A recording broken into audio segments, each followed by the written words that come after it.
messages on screen will be added as the information becomes available. This station will now see Welcome to the Casual Preppers Podcast.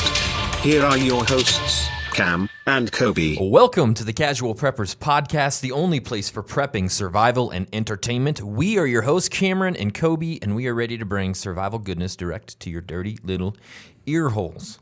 I think we literally are the only place for entertainment. Yeah, the only place you can get it. On Earth right now. Yeah, absolutely.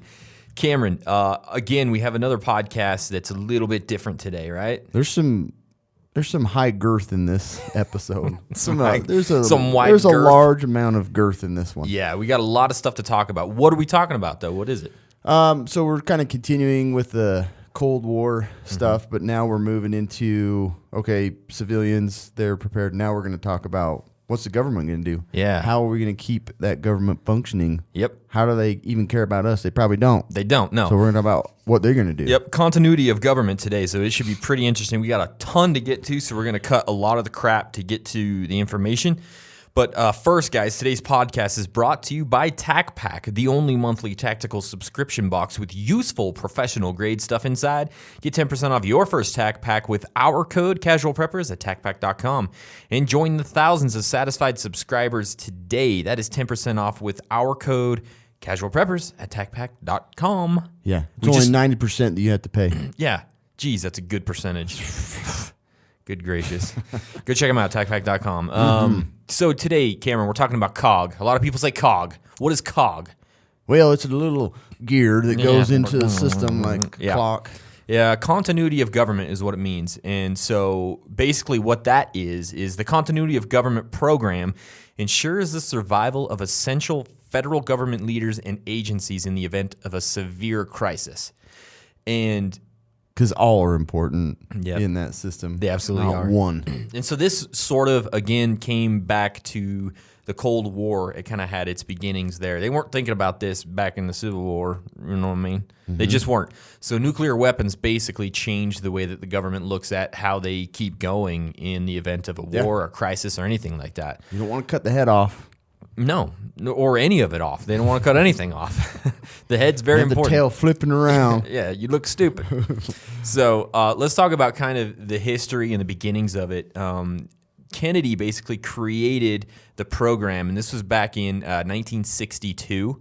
And so the stated purpose of COG was to You did that before I did. was to shield the essential infrastructure of the United States government from destruction, permitting its continued operation and authority in a time of crisis, and protect the government from the illegal assumption of power by rival foreign powers or anti-government organizations. Kind of blows my mind that 2 world wars had passed before they were like, we Wait a probably minute. should decide how to keep this government going. What do you think, everybody? It's a good idea. That's a We've good had it idea. on our Let's- list for like 100 years. Time to go. So so the government acknowledged plans to construct secret facilities, we'll talk about those, and implement a COG strategy. But the details and locations of COG operations were meant to remain secret. And a lot of times they have been secret. And a lot of this is very secret, like stuff we probably don't even know is going on. But we gathered as much information as we could that's available. And there's some really cool stuff. There is some freaking cool stuff. Yeah, so one of the first orders of COG was to ensure the survival of the president or the executive authority, right? That's what you said. You don't want to cut the head off because he's the guy that's in charge of everything, right? That would pretty much stop Yeah. the country from functioning very It'd well. be very hard. Who's in charge now? I don't know. So in 1947, the line of succession to the presidency was expanded. So this was actually before Kennedy actually made the COG plans, and more firmly established. The line of succession. So they at least had this. Yeah, they had this. The line of succession moved first to the vice president, as we all know, and then to the Speaker of the House. This wasn't until 47? 47. Well, it was expanded in 47. Okay, so they did have some. The vice president, obviously, okay. yeah, and then the president pro tem of the Senate, and then proceeds through the 9 members of the president's cabinet, right? And then in 2007, the National Security Presidential Directive 51, not to be confused with 50, this is 51, okay, directs the geographic dispersion of leadership, staff, and infrastructure in order to maintain the functions of the United States government in the event of the nation's capital is decapitated by a terrorist attack. See? I know, you know what you're talking That's what about. I'm talking about. Yeah, so buried deep in that plan, the National Continuity Plan is the strategy for the mass evacuation and relocation of every federal government agency, including the White House and the military, in response to an exceptional catastrophic event within the national capital region. And so every federal agency is required to have like a very, very detailed plan, and it's called a co-op plan, but it's the continuity of operations plan, basically, is what that is. So, following any sort of a catastrophic national emergency, the president or his successor can authorize the establishment of a temporary shadow government. Doesn't that sound kind of cool? They're operating by a shadow government. Yeah, to maintain control of real the cool. essential functions of the federal government. So President Bush actually activated this on September 11th, 2001, shortly after the attack on the World Trade Center. So this was actually enacted in 2001, which is kind of cool to actually think about. It's not very long ago. No, every federal agency has designated key individuals to be part of the emergency relocation group. There's like so many acronyms. Like my head is exploding with it's acronyms. insane. Yeah. Like ERG, COP, COG, FEMA. I mean, there's just like over and over. There's tons. I don't get it.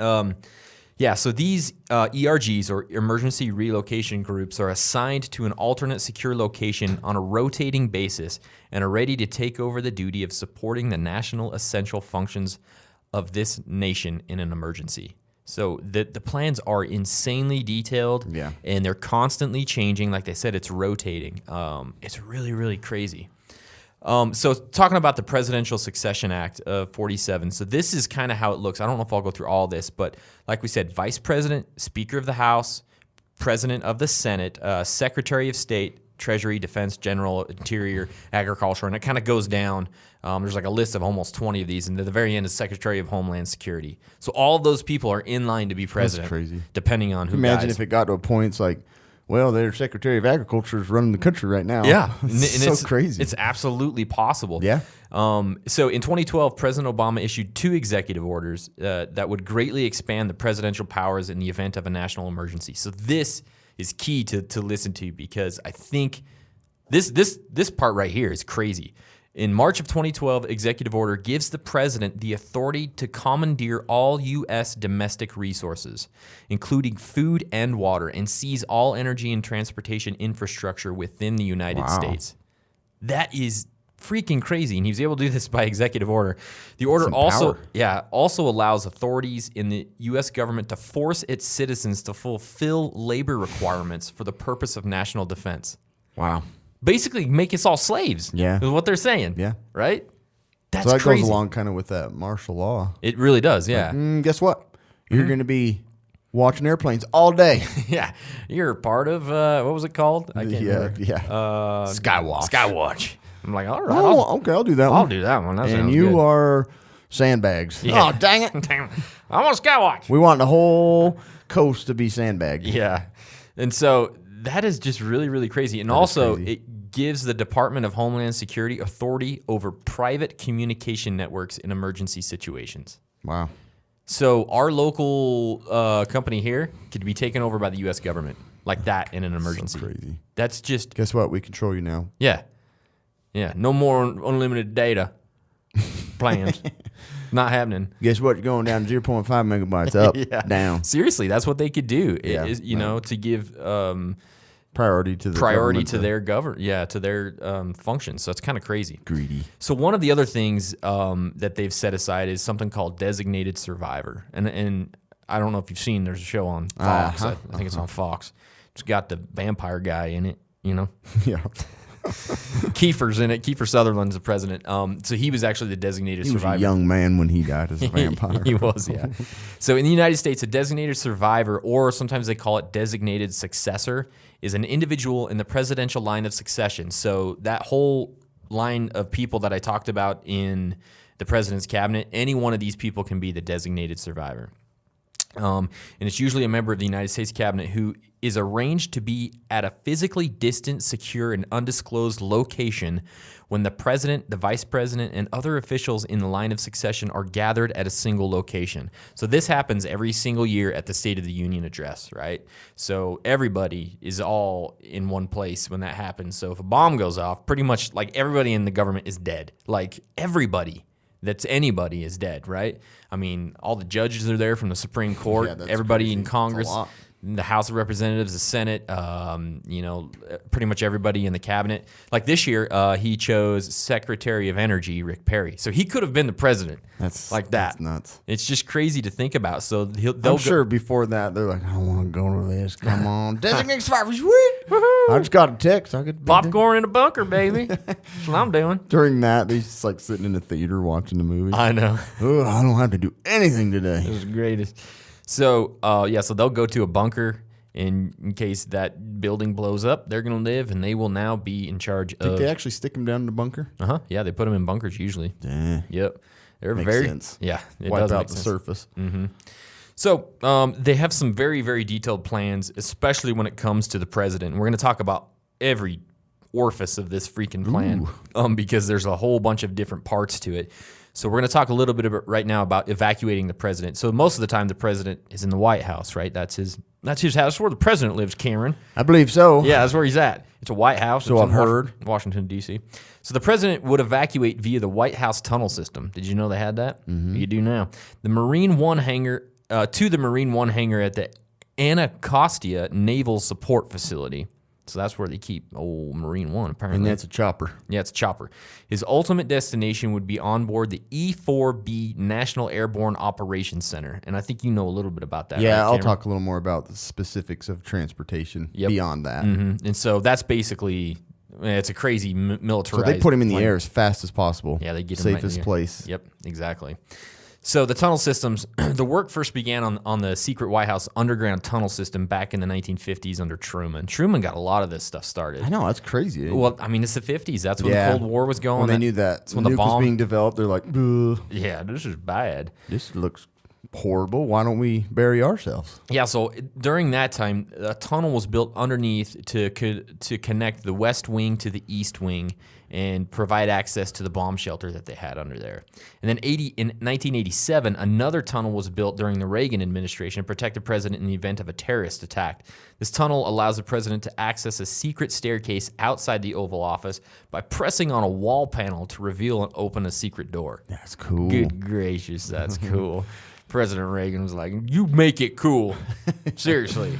I don't want no stupid looking door. I want a I secret don't want to door. be escorted. I want this whole bookshelf to fold down into Yeah. the staircase. I want mist to come up underneath it. And I want red lights to blink and whatnot." He I sounds want like robots to authorize me to go down. a robot, eye scanning robot, you know. Welcome, Mr. President. Thank Welcome you. to the apocalypse. Thank you. This is pretty I cool. like this. Apparently, Reagan was a redneck. So everybody's a redneck in our stories. Yeah, why not? Yeah. So the passageway at the bottom of the stairs led to a closet near the president's private elevator in the basement of the residence. There's also a known tunnel leading from the basement of the East Wing to the basement of the Treasury Building, which was built by FDR as an air raid shelter. The passageway provides pedestrian access between the White House and the old executive office building. Apparently, they actually built this at an angle because, you know, FDR was in a wheelchair, so he could just get down there and just fly down that sucker. Can you imagine? Cut him loose. Cut him loose. He's gonna apocalypse Sparking coming. off the walls. I just imagine I'm heading in. FDR just like banging around in his chair, you know? Just puts a helmet on and like just goes down the hall. Woo! Yeah. We got to do So another it's test connected run. to the Treasury. Yeah, I went to the Treasury Building. And We'll they make had, sure we have access to that. they had an air raid shelter down there. I just thought that was so I wonder awesome. how complex that is down in there. I know. Like I'm lost. tunnels upon tunnels upon How'd I end up tunnels. in Mexico? Yeah, exactly. So those are just some of the things they have like right there at the White House, and there's a few more tunnels that go to the Blair House, the Vice President's residence, Camp David, and the Pentagon. There's just a lot of. They say there's tunnels going everywhere, but there's not like. It's not been confirmed, right? So Yeah. they're just like rumors. I believe it. Yep. So there's a thing called COGCON. You ever heard COGCON before? Yeah, it's like a real exciting event that comes every San Talks Diego. about clocks and all the different gears. Yeah. Everybody loves this conference. COGCON 2019. So COGCON is actually, it stands for Continuity of Government Readiness Condition. This is really similar to DEF CON, right? We've all seen that in the movies. Yes, yep. We're going to DEF CON 5. What? DEF CON 15. DEF CON, I believe you mean COGCON. I believe you mean COG. It's not as exciting. No, it's really not, is it? So it's the United States government's readiness level, roughly analogous to, like they said, DEF CON alert system. Tracking the readiness of the government in the event of an emergency, the system was introduced in the National Security Presidential Directive 51, which George W. Bush put into plan. I don't know what the hell I'm saying. So there's 4 different levels of COGCON. COGCON 4, it's normal peacetime operations. That's where we're probably at right now. Everybody's good. We're COGCON 4. Everybody's just like sitting back, smoking a cigar. I mean, if you work for the government, you ain't doing much. So that's where you're at right now. And then COGCON 3 is a state of heightened readiness with some government officials required to notify a watch office as to their location. So a couple times a day they have to say, this is where I'm at, this is where I'm going. During the U.S. State of the Union address, a COGCON is raised to this level, and a cabinet member is a designated survivor. Oh, it does. It gets raised So to that. it gets when they raised all to get that. Together. That makes sense. So that was just, what, last week or something, Yeah. right? Yeah. So we went to COGCON 3, everybody. Yep, we Had did. no idea. Then there's COGCON 2. This is where shit gets nutty. Oh. So it calls for deployment to a relocation facility with 4 hours notice. So at this level, each agency splits into 3 teams: an A team, a B team, and a C team, and they all go to different locations. So Alpha, Beta, Charlie. each government agency splits up. You know, every single agency does that. So it's like the Treasury team. You know, You're with me. you're with me. You're going Treasure, to- you're with Team Beta. yeah, Get so, out of here. So that's when stuff starts getting nutty. And then there's COGCON 1, and this calls for the United States government to be relocated to secure, fully staffed bunkers. Dang. And this is the places like Mount Weather and You'll have some details more. yeah, on we're gonna those, have huh? some more details on those things. So that's COGCON. That's kind of just saying the state of readiness and putting these plans into place. That's cool. Really interesting It's crazy. stuff. It's really not that old in the history of the United States to have all not. this in place. That tells you how much more, how much matter the mad world has become. Yeah, it's matter and matter as Way we go. matter. Hey, Cameron, real quick, can I talk about Surviviguard? Go ahead. Surviviguard is the ultimate vitamin formula for emergency preparedness, survival, and life. You will have confidence in the knowledge that you are getting 100% of all 13 essential vitamins and 8 essential minerals, 11 super antioxidants, healthy omega-3 fish oils, and a unique proprietary NutriPrep blend for a physical and mental emergency preparedness. COGCON 1, son. Jeez Louise. We are confident that you will experience a better overall sense of well-being, more energy with enhanced alertness, and increased ability to concentrate with greater endurance, and you will be best prepared physically and emotionally for whatever situations you face, no matter how extreme. Use coupon code CASUALPREPPERS for 20% off your order at surviviguard.com. Right on. I guarantee you that the That's government... 80% Good that you crap. have to pay. Yeah. Only. And this is like long shelf life freaking You would vitamins. think with everything they have in there that it would just be like an MRE sized pill. I know. Yeah, I know. I've been chewing on it all week. Got so much good stuff in there. Nummy nums. Numbers. So yeah, Surviviguard. So, Kobe talked about the transport of the president so quickly, you know, books out of the, you know, Yeah. I don't know, skateboards down the little hallway there. They got a longboard. For jumps on the heli, the Marine AKA One. Marine One, and then he goes and he's up in the air. So I wanted to just kind of do a little background on Air Force One and how where it came into play. So presidential transport, FDR was the first president to fly in an aircraft while in office. That's crazy. I know. I was like, it's not that long ago. But planes aren't that old. You know what I mean? Planes aren't really that old. So, and it was called the Douglas Dolphin. And it was actually it was in service from 1933 to 1939.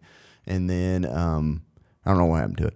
So during World War II, it was changed to the Dixie Clipper. It was I'm a gonna go Boeing 314. I want to ride a Dixie Clipper. Let's get on over to that war. Let's ride the Dixie Clipper. Because they found, obviously, that the ocean was real susceptible to submarines. Who knew? You know, Germany, I think, basically Yeah. just littered the whole bottom of the Atlantic Ocean. Yeah. So they were like, screw it, let's get in the air. 314, Dixie Clippers, go. Then that was during World War II. The United States Air Force wanted a more secure plane because these were commercial planes that the president traveled in, which is funny because we went back to that. So they had the idea of let's do the C-87, and it was nicknamed Guess Where 2. So not Air Force One, but it was Guess Where 2, which is way more awesome. Guess where the number 2? Yeah, Guess Where number 2. Oh, okay. Not Guess Where 2 we're going. Yeah, guess where 2 we going? No, it Dixie was Clipper on its I way. wonder. It never said anything about Guess Where 2 that I could, or Guess Where 1. So nobody Interesting. knows where that one is. Guess where? Guess where? To the bottom of the ocean. But yeah, so that's an awesome name though. I know, it really President's in there. Guess where? Nobody knows where it's at. It's like the Who's on First thing. Yeah. Guess where the plane's at? What? Yeah, just guess where. Nobody knows. This was a C-87. So if you look at images of the C-87, it was very similar to a bomber plane.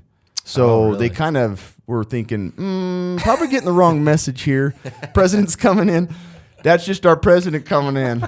Why is there 17 of them up there? That's the president's escort. Don't worry about it. Just bomb the piss out of whatever you're coming in. So I was like, oh, that's interesting that it's like they saw it as like too much of an aggressive looking plane. They're like, nah. We need something that looks nice. President coming in a freaking B-52 bomber. They're like, nah, maybe we'll change it up. So That's funny. So it didn't stick as the presidential plane. They then made it a C-54 Skymaster was designated the presidential transport plane, a Douglas C-54. So it was nicknamed Sacred Crow, I think. Is it Sacred Cow? Sacred Cow, yeah. Yeah, Sacred Cow, sorry. I remember I was like, Scarecrow when I first looked at that. That'd be cool. But it included a sleeping area, radio telephone, retractable elevator for Roosevelt to get in. Sadly, it was only used once before he died. So they got it all decked out, made it like the official presidential plane, and he only rode in it once. It's all handicap compliant, and the next guy doesn't even have. We spent an extra $800,000. Why is this door so big? Oh, I forgot. Oh yeah. Rest in peace. This elevator's FDR. super slow to get up in here. Why is everything on an incline? Rest in peace. Well, I appreciate your plane. Yeah, appreciate you playing. Roll down on my butt from one room to the other. Where's my seat? It's just an open spot for a wheelchair. It is like his plaque. We haven't put it in there. President's seat. Oh man, We're not trying. Are we to be, making fun of people yeah, with polio now? I guess we kind of are. Anyway, the calls. So, all right. So after Roosevelt died, Truman instead used a C, which I found this kind of a. I found this plane kind of interesting. I'm like, shouldn't this have been a plane that? See what the name is. Yeah. This probably should have been Roosevelt's plane. Yeah. So this was a C-118 Liftmaster. But not the one that Hey, Roosevelt. President, we finally got your plane in. Oh wait, you're a different guy. What's going on? Hey, can we get the C-18 Liftmaster model? The president's gonna need it. Oh, he passed away now. Wheelchair compliant. So Truman, he nicknamed this Independence, where he was from, and this one was bad A. It had the bald eagle painted on the nose. Oh, that's which awesome. I'm like, why don't they leave that? That's so much cooler. Yeah. Now it just got a bunch of lines and blue and white. Blue. Boring. Presidential seal and stuff. So yeah, that was a bad A plane. The call sign for the president's craft was changed with Eisenhower because there was a confusion up in the air where they were just calling out the plane's name, like C-118's coming on in. Yeah. And it confused it with a regular commercial jet. So that's when Eisenhower's like, we got to change this. And that was when Air Force One call name was created. Old Dwiggett had a good idea. So Eisenhower, he introduced multiple planes so that you had alternatives, I want to take that one. 4 prop planes for presidential travel. They were still using prop planes at that Yeah, time. Huh? yep. Wow. And he added the air-to-ground telephone and air-to-ground teletype machines. So he started to implement better communication with ground service or ground forces and everything. In 1958, Boeing created the 707, which became the president's jet, and that's when. Now we have stuck with jet planes for the president. John F. Kennedy marked the jet age. That's when he started flying around everywhere. Anyways, the plane then moved to a SAM 2600, and this was JFK to Clinton. That was kind of a long period of one jet. The 2700 was Nixon's, which was pretty much the same. And now we have the Boeing VC-25A, but it was actually designed by the interior was designed by Nancy Reagan. Oh, she's multi-talented. And he never flew in it. That's interesting. I know. I thought it was kind of a funny story. It was in development, you know, Yeah. and then when Bush, H.W. Bush got in, that's when it was done. So talking about call signs, I heard this story in this book I was reading. So Nixon was in Air Force One, right? Right as he had just resigned, and he got into Air Force One, and he was heading back home, right? So he's up there, he's drinking, and you know whatever, and then back at the White House, old Gerald Ford was getting swore in, so he got swore in, and so then the call sign immediately changed from Air Force One to some random call sign, like it just like you know what I mean. So like they called in like right then. And That's said, crazy. So No, it's not Air Force One because the president's not there. He's not anymore. in that. No Yeah. kidding? Yeah. That's crazy. I didn't know that. That's nuts, huh? So they changed it to a-hole. Yeah. Yeah. Liar. Liar. One's up in the air. Not a crook one. Anyways. No kidding. Like It's kind of interesting. mid-travel. Mid-travel, yeah. By the way, you're not the president anymore. The jets are like, Yeah. just leave him out there. The pilot's like, well, this isn't important anymore. Yeah. We're going to make it. It's going to be a 6-stop flight now. Don't give him Start any more picking up peanuts. passengers and everybody. Don't give him any more peanuts. He's done. Hey, he's done. No more. Yeah. So we really got to see how all of this worked on the 11th of September, 2001. Mm-hmm. So President Bush was at an event for the school at Emma E. Booker Elementary School in Sarasota, Florida. After the attack on the World Trade Center, he took off. They got him immediately to a VC-25, which they always have on standby, and he was up in the air super fast. Yeah. And he was with Colonel Mark Tillman, the senior pilot for Air Force One. So he always has that with him so that they can immediately get him to and up in the air, and he was fast. Kind of an interesting event while he was up in there. They had a plane that had turned off its communications system, and they had warned it. You know, they're like, this is Air Force One, and it wasn't responding. It was like coming right for him. So they had no idea. They were like, they've had all this that they were unexpected. Holy They thought crap. this plane was coming toward, and it was a commercial plane with people on it. But, you know, all those other things that had happened, they had to suspect that it was. Yeah. So anyways, at that point, they called up the Air Force to support, and then they flew out over the Gulf of Mexico to see if it would stay on path, and it just stayed on its own path. Oh, my Come to gosh. find out, it turned off its transmitter, which they could have gotten blown out of the sky. Oh, my gosh. That's crazy. So to all you pilots out there, don't turn off your transmitters. yeah. So anyways, they came around. They did not go back to Washington, D.C. They landed at the Nebraska Air Force Base off it. So, and that's where he gave his speech. So anyway, currently in development is, do you remember that whole fiasco about making a new Air Force One, and Trump's like, no, it's a waste of money, blah, blah, blah. Anyways, it is in development to change to the 747-8, which is the new presidential aircraft. I thought that's kind of ironic. So Air Force One and all this was kind of Cold War. These two that have been developed, the 747-8, they were for a Russian commercial airliner. Oh, they really? Canceled it, and they kept them. So they have both of them in the Oh, my gosh. desert right now, keeping them out of the weather, but they're going to be turned into That's presidential. crazy. I was like, kind of funny. They Yeah. were going to be Russian planes, and now, nope, we're keeping those. Never mind. We're going to So, keep him. anyways, just real quick on some transportation, presidential, some old-fashioned transportation. I just kind of was specific on Air Force One. So the aircraft's where I focus most, because that's exactly where they're going to put the president up out of the way of. And these planes, I'll go into a little more detail, but they're EMP proof. They've been, they're pretty decked out. Yeah. Back in the day, they used carriages. Studebaker Corporation had one for Abraham Lincoln, which took him to the Ford's Theater the night he was assassinated, and then he was taken to his grave on a train, which was also the United States executive coach, which he did not want to ride in. I didn't know that while he was alive. I didn't know that Lincoln kind of found it as too much. He was like, no. But it was the I think they used that train, the Lincoln Special, for his funeral train, which is kind of interesting. But there was only, there wasn't a lot of transport other than just basic carriages, obviously, back in the day. So boats were part of a presidential transportation from 1880 to 1977. Some of them were the USS Dispatch, the USS Dolphin, Mayflower, Sequoia. Is it Potomac? How do you say that? I don't know. Anyway, and then Syphilis. No, the USS Sylph, and then the Williamsburg, which was, I think the Sequoia was Carter's yacht, and that was the last one to be in use for the presidential boats. But anyway, yeah, there you go. There's some like basics on there. So today, some of the call signs: Air Force One is the U.S. Air Force aircraft with President on board. Marine One is the helicopter. That's a Navy helicopter. They do have an Army one, but it's basically the Marine one is the main transport vehicle for the president. Then the Navy one, this was only designated once when George W. Bush took the S-3 Viking airplane and flew. So it was a naval aircraft out to the aircraft carrier USS Abraham Lincoln. Yeah. So it's only been used once, which is kind of crazy. Coast Guard 1, not ever used, but Vice President used Coast Guard 2 in 2009. And then Executive 1 is any civilian aircraft carrying the president. So maybe that's what. Yeah. They went to Executive. Nixon's must have got Executive 1 when he.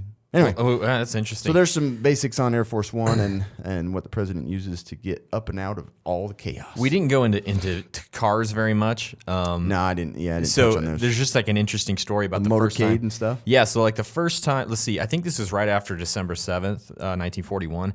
FDR he was going in a parade or he's doing something. I don't remember the exact things, but they didn't have a car and they had to have something that was like bulletproof because they were like freaked out now, right? This stuff was going to happen. World War II and all these so they didn't know what to do, stuff, sure. and it would take a certain amount of time to get one of those produced, right? So then what they ended up doing is using Al Capone's car because he had did? So they actually got his car, and FDR drove that. No joke, that's bad. But apparently it had like a drop top, and he put the top down anyway, so it didn't really like help that much. But it was just interesting that like they didn't have anything ready, so like Al Capone, we got his car. So like, all right, let's do it. The mafia is more protected than the president. So it's pretty interesting. Hey, don't mind those Tommy guns. Push them to the side, President. Get on back. No big deal. We're all rednecks here. Yeah, get your chair right in here. We're going to be all right. We got a sidecar just for you. Holding on to a rope, getting towed by it. I was just waving. Slow down. My wheels are wobbling. Starting to get the These barbershop wheels aren't handling the road very good. Man, we're starting to get the death wobble. If you're in a wheelchair, it's cool. Like, yeah, it's all right. My mom's practically there. Anyway. So talking about these presidents getting in the air with these crazy planes and different types of transportation, where are they going to go? There's a lot of different places they can go. They can stay in the air sometimes for weeks if they have to. They can refuel in the air. Yep. Yeah, they can refuel in the air. So it's kind of crazy. But there's a lot of different facilities that they've built that they can go to. There's places like Mount Weather. There's Side R, which I believe is Raven Rock. There's Camp David. It's called Site R, Raven Rock. Well, there's a whole bunch of different names for it. Okay. So Site R is one of the names.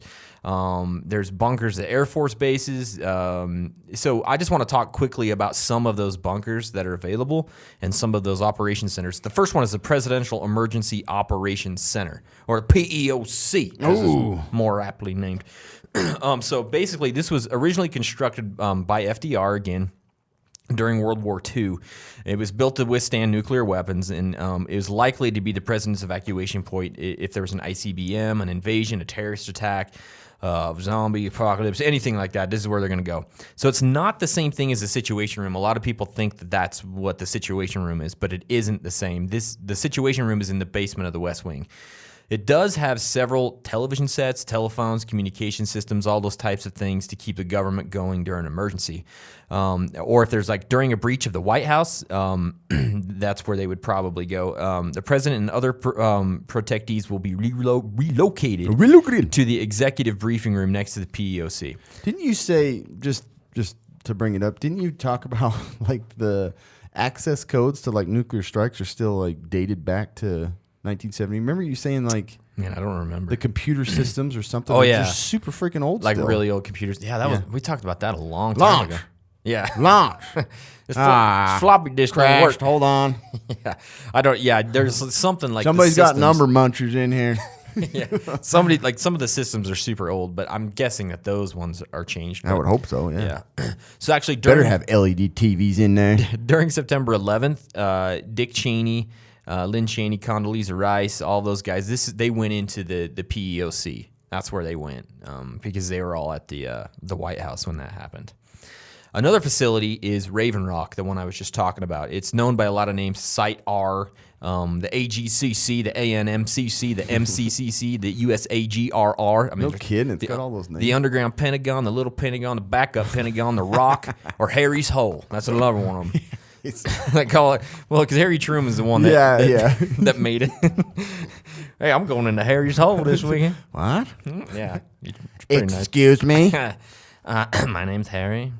So in 1950, Truman approved the construction of a deep underground facility that could be used as a relocation site for the Pentagon. So this is basically where those people at the Pentagon are going to head when SHTF, right? 1.5 million cubic yards of super hard greenstone granite rock was secretly blasted out and hauled away in 10 months. I don't know how you secretly blast rock, but you do it in secret. Don't tell anybody. Everybody be quiet. Come on. That one was way too loud. Come on, guys. Start shooting guns. I know. You didn't hear nothing. We're just out here hunting rabbits. We're just trying some explosive ammo out. 5 separate 3-story buildings were built deep inside the Raven Rock Mountain located on the Pennsylvania-Maryland border. The buildings look like ordinary office buildings set inside a hollowed-out cavern deep inside the mountain. The underground complex has roads and parking areas big enough to accommodate trucks and buses. Site R is completely self-sufficient with 2 power plants to generate electricity, multiple underground water reservoirs, and a sophisticated ventilation system. The facility can operate for at least 30 days in a buttoned-up position and can accommodate 3,000 persons in an emergency. That's freaking crazy. Is this the one that has the Sea of Diesel? There's Or several is of them that- that do. I don't know if this one does. I think that might be Cheyenne. I'll have to look at that. Okay, there's a Cheyenne lot of places on Earth that I'd love to visit. Mountain. Oh, that's one This of them. would be amazing. Oh my gosh. I'm going to check Expedia for any I deals. know. There's one of these that we can visit. Remember, I sent it to you the other day. Oh yeah, that would We're be going to awesome. do it. That'd be so amazing to go down in one of these suckers. So by April of 1954, the Little Pentagon development had cost $35 million. That's in 1954. Oh, my I don't even gosh. know what that would be Couple today. billion But today. it's a lot, yeah. Probably a month's wages of Donald Trump. Zuckerberg. Yeah. 265,000 square foot bunker, 650 feet beneath the summit of Raven Rock. It's just crazy. Like we said, it has living quarters, a medical facility, dining facility, fitness center, barbershop, chapel, Starbucks, and a convenience store. Walmart, Target. And underground reservoirs hold millions of gallons of water. So that's just one of them. Wow. Another one is Mount Weather, and this Imagine is a big one. if you're a Starbucks employee, you're like, yep, I work down in Raven Rock. I'm on Harry's I got Hole. weekends. Sucks. I got the night shift in Harry's Hole. Where are you working? Yep. I got a late shift in Harry's Hole tonight. Everybody likes their job down there. So Mount Weather is another big one. This is Barber's like sitting ain't around. nobody here to get his hair cut. Man. Dick Cheney was brought to Mount Weather. This is on 9/11. So he was originally brought down into the presidential. was, huh? Yeah, and then he was moved to Mount Weather. This is in close proximity to the Capitol. So I didn't see, did Bush ever go into any bunker? I don't think he just was did. up in the air, huh? I think so, yeah. Mount Weather is in close proximity to the Capitol. The Mount Weather Emergency Operations Center, it spans 564 acres in Virginia, and it's another one of those COG centers. It's run by the Department of Homeland Security and FEMA. Oh, nice. The site remained, this is kind of funny, the site remained secret until TWA Flight 514 crashed nearby in 1974. Nobody had any idea it was there until the plane crashed. Wow. Yeah, and it was revealed that Mount Weather had served as a bunker for the President of the United States. The Washington Post later reported that the facility was used by the helicopter evacuated congressional leadership following September 11, 2001 in New York City. So that's pretty interesting. But this one that has an office and warehouse space, dormitory, training room, conference room with the capability to hold up to 125 people, a cafe that seats 280 people, a fully equipped fire department, ambulance service operated and staffed by FEMA firefighters, a health unit staffed by medical personnel, federal police force providing 24-hour, 7-day-a-week security and motor pool, shuttle services, courier services, and local supply pickups.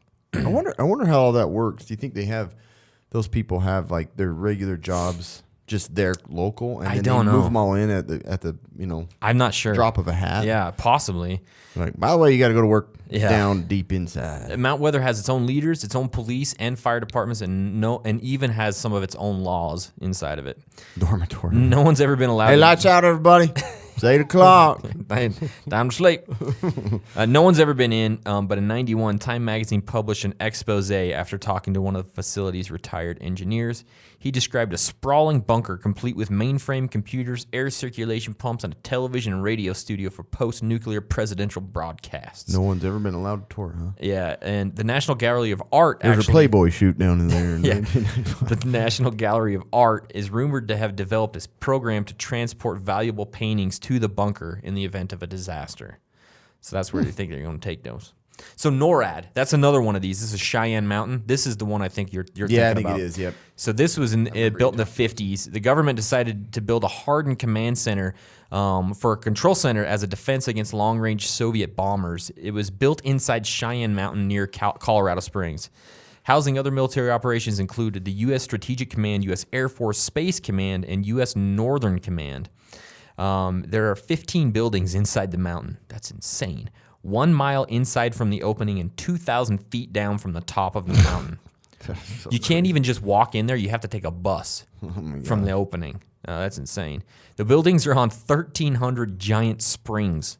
So that's so that and everything is built 18 inches from the wall. So if there's an earthquake or a blast, the whole thing will move. Yeah, I've heard that. Like, if you're in a cave, like touring a cave, and there's an earthquake, it moves with the earth, so you don't feel it.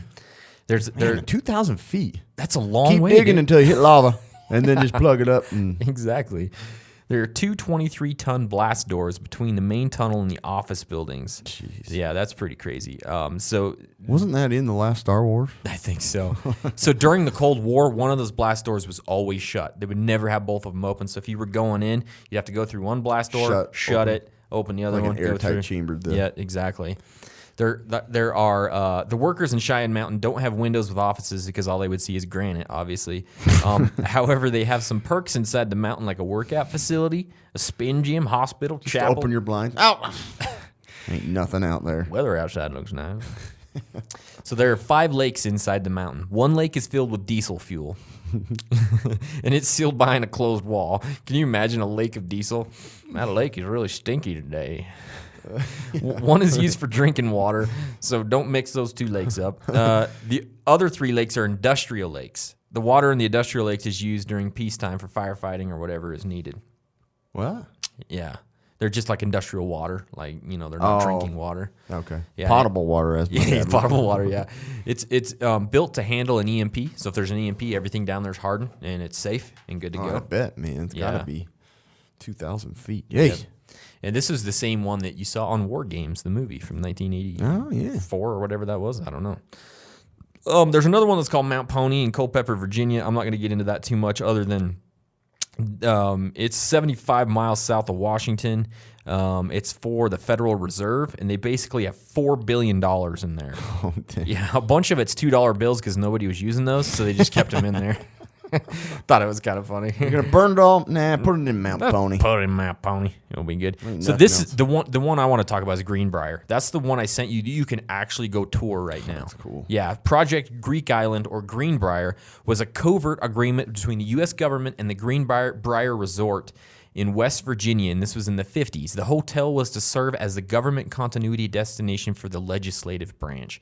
So this is a huge resort, and they were getting ready to do a remodel. And the government came and said, all right, I got a deal for you. We will do your remodel completely, but we're building a bunker underneath it. Oh, yeah. And That's, so I remember you mentioned nobody that on really one of the knew. podcasts. Yeah, nobody really knew that it was happening. And so they're just like, all right, we're going to build this bunker. That's so cool. So it was able to accommodate 2 auditoriums within the bunker that held 470 people. And basically, it took 30 years for people to even know it was there. Wow. Nobody knew. Impressive. So there's sleeping quarters, a medical facility, advanced air filtration system, broadcast center. It possesses concrete doors more than 1 meter thick. this part's kind of cool. The bunker was maintained and staffed by government employees posing as television specialists from a fictitious company. Project Greek Island was eventually exposed by a major national newspaper article and decommissioned as a result. Yeah, so they basically made this fake company. That's crazy. And they actually did the television work for the whole Greenbrier Resort, but their main job was maintaining this big bunker facility, which is kind of crazy. What are you guys doing here? We're from MBC. NBC. Yeah. NBC? No, MBC. We're just starting up. Yeah. So, yeah, it was called Forsyth Associates. And they basically just had like a telephone at some empty office building in D.C. Yeah, it's kind of crazy. So anyways, there's a ton of crazy bunkers for these COG plans. And that one was to save, Congress. So stuff goes down. They all go down there and they can still make laws and govern the United States. It's kind of crazy. Awesome. Yeah. Keep making those laws. That's great. Yes, sir. So, I'm going to go ahead and throw in advertisement right here. Why not? Go ahead, man. Do whatever you So want. survival boxes. Have you ever heard of them, Colby? I Have sure you have. heard of them? Yes. They are the only subscription box packed with all the essential survival supplies that you need to prep for surviving disasters, emergencies, or your next outdoor adventure. There are many different boxes. I think the Choose from. government should get a They subscription. should. There's a bunker subscription box. Yeah. That's the one we're going to send out bricks and There's stuff. like a whole bunch of. That's right. I forgot about that. It's bags of cement. So you can order the survival food, water, and gear required for your survival plan. Sign up today to get survival boxers. Box. You're going to love boxers. Delivered to your doorstep or bunker door every month. No contracts. Cancel whenever you want.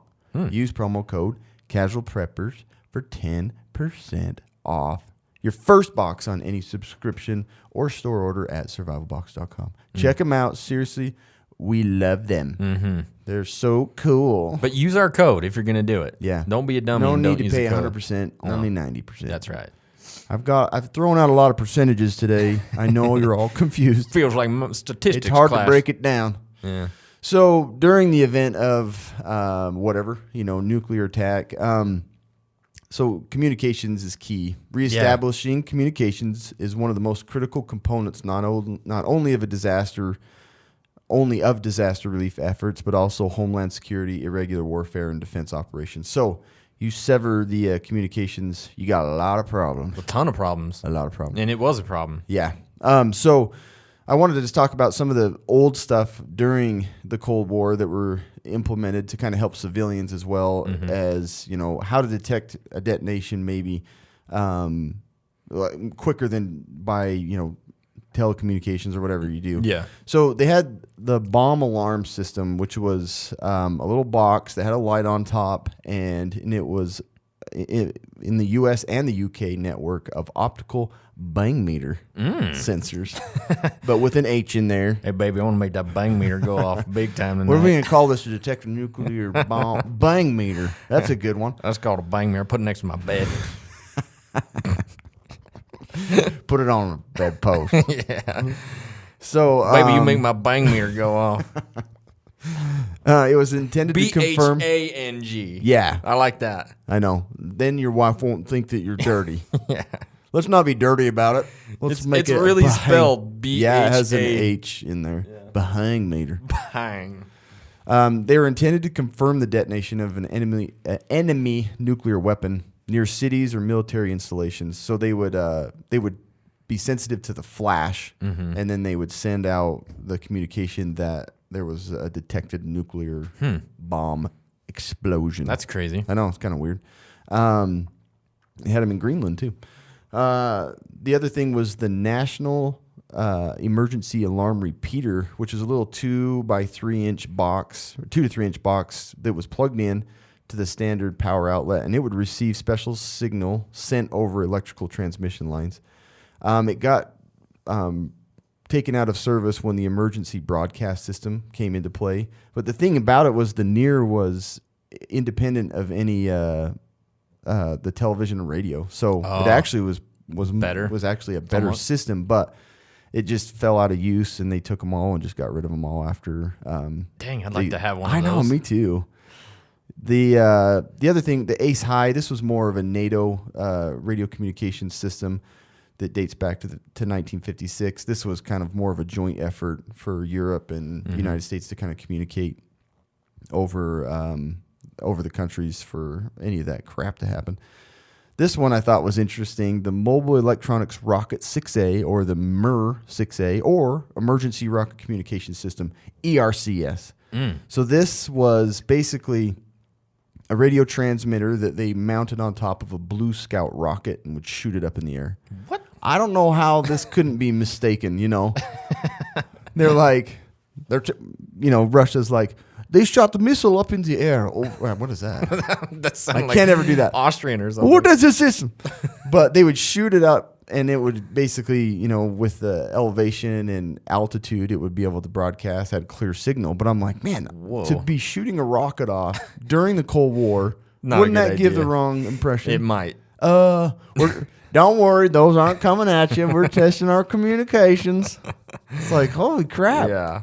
And so anyway, but yeah, they really do they had a couple of different communication devices that were mounted on rockets. That's crazy. We'll just get it up as high as possible. Shoot it way up in the air. Yeah. I'm putting it on the moon, maybe. If they detect that we shot a missile, I don't think they're going to. No biggie. They're not going to worry. We'll let them know it's communication only. Then there's the DDN, the Defense Data Network. It's a computer network that the United States Department of Defense used from 83 to 95. Wow. Then the Defense Message System, the DMS, basically email type of thing, directory services in the United States Department of Defense. It's actually still kind of used today. The Lash-Up Radar Network. So there was like a ridiculous amount of radar systems that they tried to implement to detect missiles and incoming aircrafts and things like that. They called it like a radar fence, that would, and it all came back from World War II, from what British created, and they kind of tried to expand it to make it the best way to detect and report that there was an immediate attack. There's the Minimum Essential Emergency Communication Network, the MINSINIAN. And then the Ground Wave Emergency Network, or GWEN. So these are just different ways that they were, all these different communication systems to detect as quick as possible any nuclear strike. The North Atlantic Radio System, NARS, this one I've heard of. It's a tropospheric scattered communication sites throughout Iceland and, across basically over the Atlantic to kind of pick up anything. The only thing is a lot of these weren't implemented in Alaska. Oh, really? Which is super frustrating for, Alaska was pretty pissed about it. Yeah. But they had all these, different defense systems, detections, but Alaska was, left out in the cold. Literally. Literally. But I was like, that's weird. It's that is the weird. most likely spot for them to try and attack or invade. And they're like, screw it. We'll just focus on the inner mainland. There's 94 people up there. There's no worry about them. I know. The Eskimos are screwed. They're basically using Canada as a buffer body dummy. Put them in front. And then the Strategic Air Command was both the United States Department of Defense, Specified Command, United States Air Force, Major, and then the Major Command, MAGCOM, MAGECOM, I don't know. Responsible for Cold War command and control of 2 of the 3 components of the military's strategic nuclear strike forces, also the nuclear triad. What am I talking about? Which consisted of land-based strategic bomber aircrafts, intercontinental ballistic missiles, and then the submarine-launched ballistic missiles. So that was the 3. Anyways, following Desert Storm, the dissolution of the Soviet Union and the de facto ended the Cold War, President George H.W. And Dick Cheney directed the SAC to take all bombers and refueling aircraft and ICBMs offline. Anyway, there's a bunch of jumping around of names and acronyms and all that crap that basically led to the development of the United States Strategic Command, the USS Stratcom, which is what we have today. And it's a great one. I mean, it has been true and proven. Anyway, so it's headquartered out of Nebraska, Offutt Air Force Base. It's responsible for strategic deterrence, global strike, and operating the Defense Department's global information grid. So it's broken up into a lot of different, areas of the United States defense. The Global Operations Center, or GOC, is the nerve of the USS Stratcom.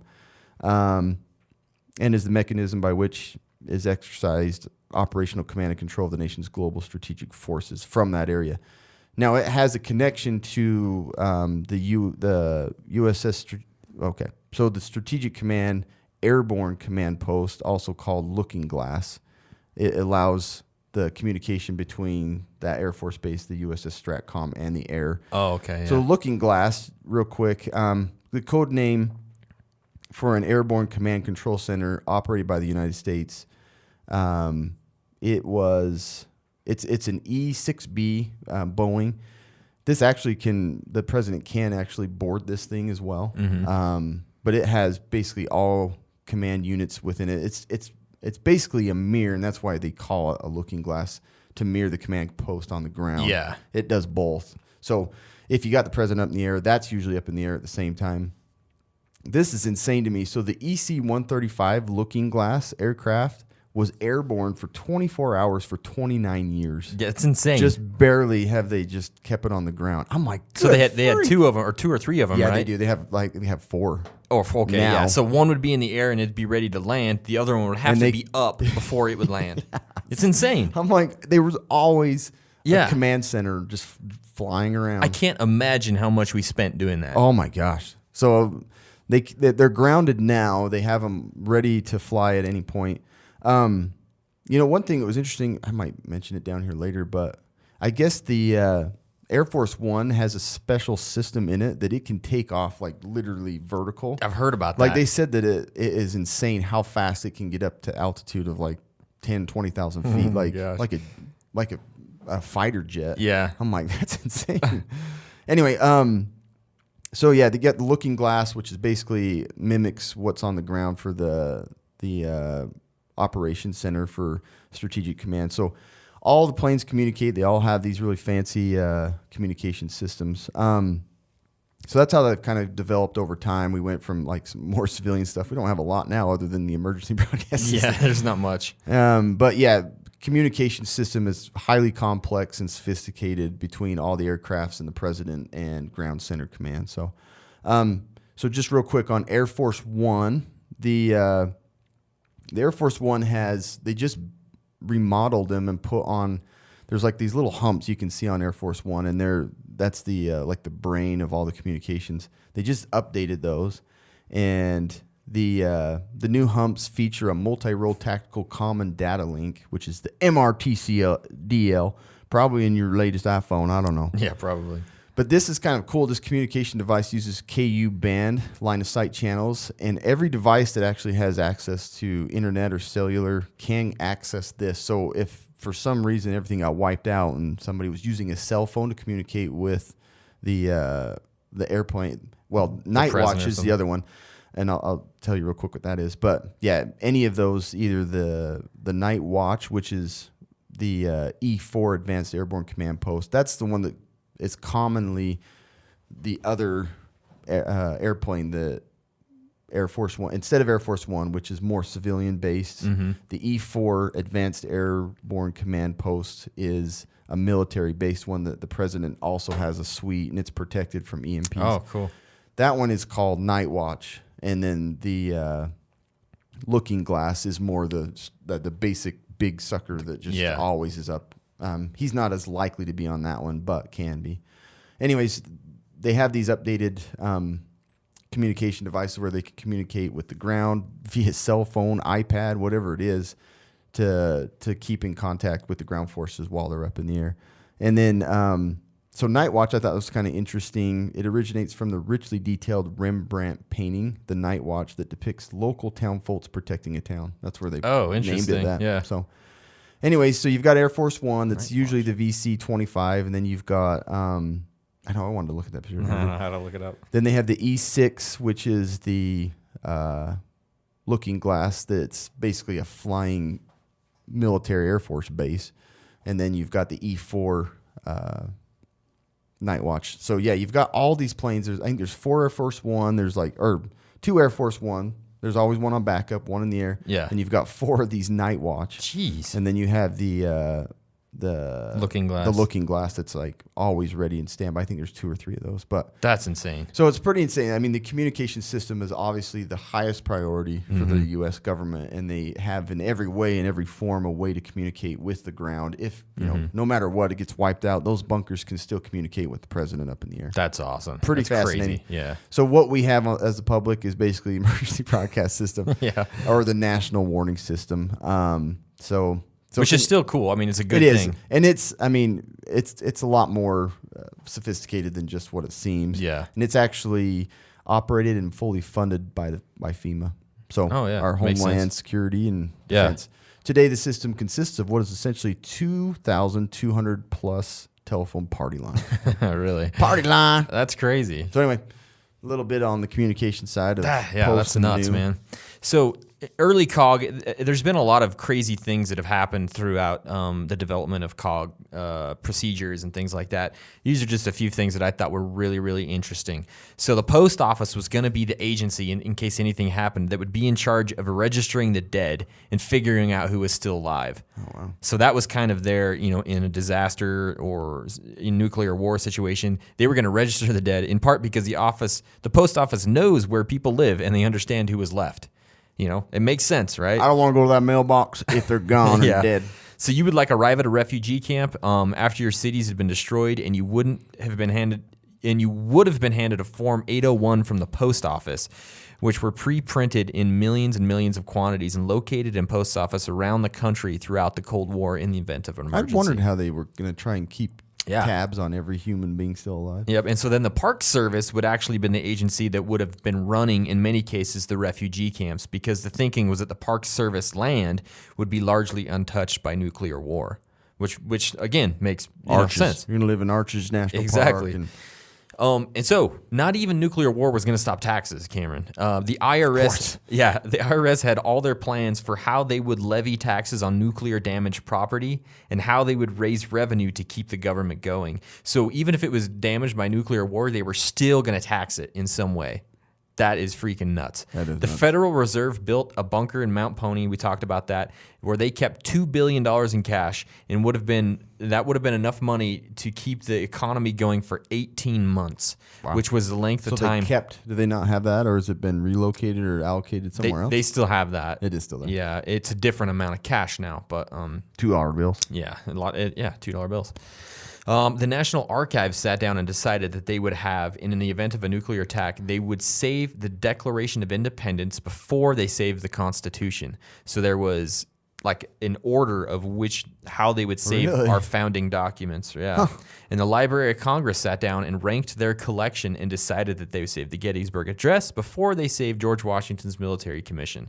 So the Library of Congress has a list of what gets saved first, Wow. in the event. Not that those aren't important. Yeah. We spent tax dollars for people to sit down Absolutely. and decide Yeah. which one's going first. What they figure, though, is it's sort of if those things at least survive, they feel like the hope and the hope, morale of the United States. survive. It's like the flag still staying. It's the same thing. Yeah. Gotcha. If oh man, all our art's We are gone. not All our founding documents are dismembered. gone. Yeah.